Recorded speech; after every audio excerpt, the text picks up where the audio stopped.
Assalamualaikum warahmatullahi wabarakatuh. Perkenalkan, nama saya Utari Dwi Wulandari dengan NIM 22111200. Di sini saya akan membuat tugas pada mata kuliah Geometri dan Pengukuran di SD yang diampu oleh Bapak Rivo Pratama Putra, MPD. Saya akan menjelaskan materi tentang sudut, busur, diagram, dan derajat. Yang pertama ada sudut. Sudut merupakan suatu daerah atau wilayah yang dibentuk oleh dua buah garis yang bertemu pada satu titik. Di sini ada contoh dari sudut. Pada titik A itu dinamai dengan titik sudut. Sedangkan A ke B itu dinamai dengan kaki sudut. Begitu juga dengan A ke C. Itu juga merupakan kaki sudut. Jadi, bagian antara A ke B dan A ke C itulah yang dinamai dengan daerah sudut. Selanjutnya, ada jenis-jenis sudut. Yang pertama yaitu sudut lancip. Sudut lancip ini merupakan sudut yang besarnya kurang dari 90 derajat. Di sini ada juga contohnya. Selanjutnya ada sudut siku-siku. Sudut siku-siku ini merupakan sudut yang besarnya tepat pada 90 derajat atau sama dengan pukul 3. Jenis sudut yang ketiga yaitu ada sudut tumpul. Sudut tumpul adalah sudut yang besarnya lebih dari 90 derajat dan kurang dari 180 derajat. Di sini ada contoh dari sudut tumpul, bisa teman-teman lihat. Yang keempat, ada sudut lurus. Sudut lurus ini adalah sudut yang besarnya tepat 180 derajat.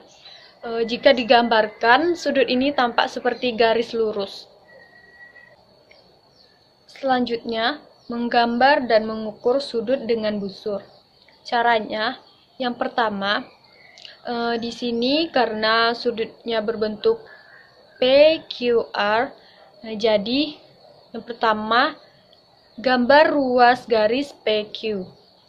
Yang kedua, letakkan busur derajat dengan posisi titik Q berimpit dengan titik pusat pada busur derajat. Selanjutnya, ruas garis PQ berimpit dengan garis lurus busur derajat. Langkah ketiga, perhatikan angka 0 pada busur derajat. Jika angka 0 terletak pada skala bawah, maka angka 60 yang berada di bawah itu yang digunakan.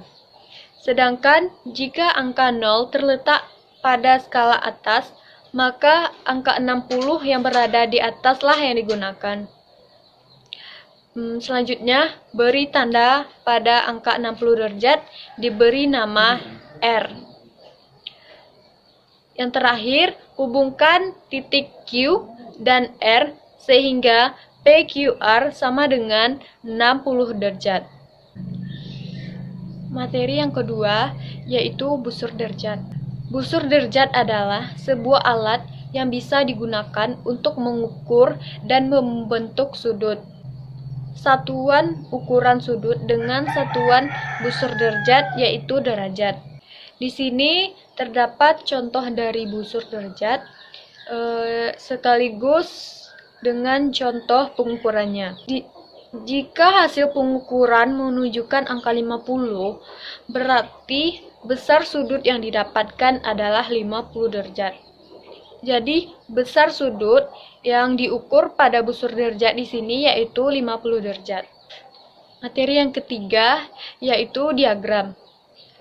Diagram adalah lambang-lambang tertentu yang dapat digunakan untuk menjelaskan sarana prosedur, serta kegiatan-kegiatan yang biasa dilaksanakan dalam suatu sistem. Diagram juga diartikan sebagai cara menggambarkan untuk memperlihatkan atau menerangkan suatu data. Umumnya berupa data peningkatan atau penurunan mengenai sesuatu. Selanjutnya, yaitu jenis-jenis diagram. Jenis yang pertama yaitu diagram garis. Diagram garis biasanya dipakai untuk menyajikan data statistik yang didapat berdasarkan pengamatan dari waktu ke waktu secara berurutan. Di sini ada contohnya, bisa teman-teman lihat. Ada beberapa data pengunjung dari tahun ke tahun, ada yang meningkat dan ada juga penurunan pada data tersebut. Di sini sumbu X menunjukkan waktu pengamatannya, bisa teman-teman lihat, sedangkan sumbu Y menunjukkan nilai-nilai data pengamatan untuk suatu waktu tertentu. Jadi sumbu Y itu menunjukkan jumlah pengunjung dari tahun ke tahun. Jenis diagram yang kedua yaitu ada diagram lingkaran. Diagram lingkaran ini penyajian data statistik dengan memakai gambar yang berbentuk lingkaran. Lalu bagian-bagian dari daerah lingkaran itu menunjukkan persen dari data-datanya. Untuk membuat diagram lingkaran, pertama-tama terlebih dahulu ditentukan besar persentase tiap objek terhadap keseluruhan data dan besarnya sudut pusat sektor lingkaran. Selanjutnya ada contoh soal dari diagram lingkaran, bisa teman-teman lihat. Di sini yaitu yang menyukai olahraga ada 20 orang, musik 25 orang, dan seni 15 orang. Jadi total keseluruhan siswa yaitu 60 orang. Yang pertama, kita cari terlebih dahulu yang menyukai olahraga. Adapun rumusnya yaitu jumlah yang menyukai olahraga per jumlah seluruh siswa dikali 360 derajat. Jadi bisa teman-teman masukkan datanya, jumlah yang menyukai olahraga ada 20 orang, jumlah yang seluruhnya 60 orang dikali 360 derajat. Cara lebih cepatnya, 360 derajat dibagi 60, hasilnya 6, jadi 20 dikali 6 sama dengan 120 derajat. Jadi didapat yang menyukai olahraga ada 120 derajat. Selanjutnya ada musik, rumusnya sama seperti yang di atas, yaitu 25 per 60 dikali 360 derajat. 360 derajat ini kita bagi dengan 60, hasilnya 6. Jadi 25 dikali 6 sama dengan 150 derajat. Jadi hasil musik yaitu 150 derajat. Yang terakhir yaitu ada seni. Yang menyukai seni ada 15 orang. Jadi 15 per 60 dikali 360 derajat sama dengan 360 derajat kita bagi dengan 60, hasilnya 6. 15 dikali 6 sama dengan 90 derajat. Jadi didapat yang menyukai seni ada 90 derajat.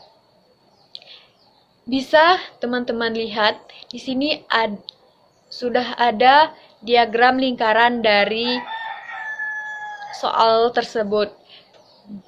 Yang menyukai olahraga ada 120 derajat, terdapat pada lingkaran yang diarsir dengan warna merah itu olahraga 120, sedangkan musik 150 derajat itu yang berwarna putih, sedangkan seni 90 derajat ada pada warna biru 90 derajat.